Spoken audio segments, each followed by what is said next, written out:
สวัสดีข้าพเจ้าชื่อเนาเสียประเสริฐของโครงการโยธาธิการและขนส่งเมืองคำเกิดซึ่งระยะผ่านมาก็คือวันที่27 28ได้มีฝนตกหนักเนาะการของเฮาก็ได้ลงสมทบกับโครงการทางเล็กแปดเนาะติดตามกวดกาสภาพเส้นทางเล็กแปดทาง1E 1D สามารถสั่งรวมได้ก็คือมี2เส้นทางที่ว่า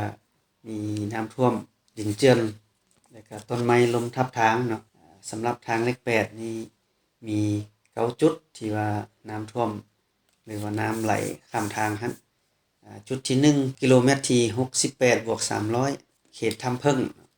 ลงยาวของน้ำท่วมนี้ประมาณ100เมตรความลึกประมาณ0.3 เมตรจุดที่2กิโลเมตรที่70+700บ้านกวนจันทน์ลงยาวของน้ำท่วมประมาณ200เมตรลึกประมาณ10เซนจุดที่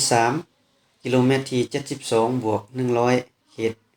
ค่ายทหารสร้างเลข7ลงยาวประมาณ25เมตรลึก0.2 เมตรจุดที่4กิโลเมตรที่73+400เขตขัวน้ำเขียว2ลงยาวของน้ำท่วมประมาณ50เมตรความลึก0.3 เมตรจุดที่5กิโลเมตรที่73+700ขัวน้ำเขียว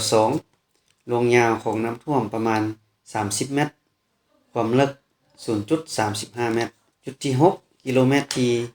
76+00เขตบ้านปุงปะตาวลงยาวของน้ำท่วมประมาณ 1.2 หา 1.5 กิโลเมตรความลึกประมาณ 1.5 หา 1.8 เมตรจุดดังกล่าว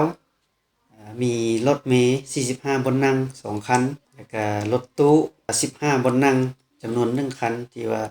จักดับกลางน้ำซึ่งจุดดังกล่าวบ่สามารถสัญจรไปมาได้จุดที่7กิโลเมตรที่78+500เขตบ้านปุงปะตาวลงยาวประมาณ20เมตรลึก 0.2 เมตรจุดที่8กิโลเมตรที่79+00เขตบ้านปุงปะตาวลงยาวประมาณ50เมตรลึกประมาณ60หา80ซนติเมตรจุดนี้เฮ็ดให้รถต่ำบ่สามารถเที่ยวได้ในคืนของวันที่27เดือน7 2025จุดที่9กิโลเมตรที่95+700ก็คือหน้าอาคารแก้วใหม่นั้นลงยาวประมาณ200เมตรลึกประมาณ 0.6 เมตรสำหรับทาง 1E มีจุดเดียวเนาะก็คือกิโลเมตรที่5+500เขตบ้านปอมปีกลงยาวประมาณ150เมตรลึกประมาณ 0.4 หา 0.6 ซนติเมตร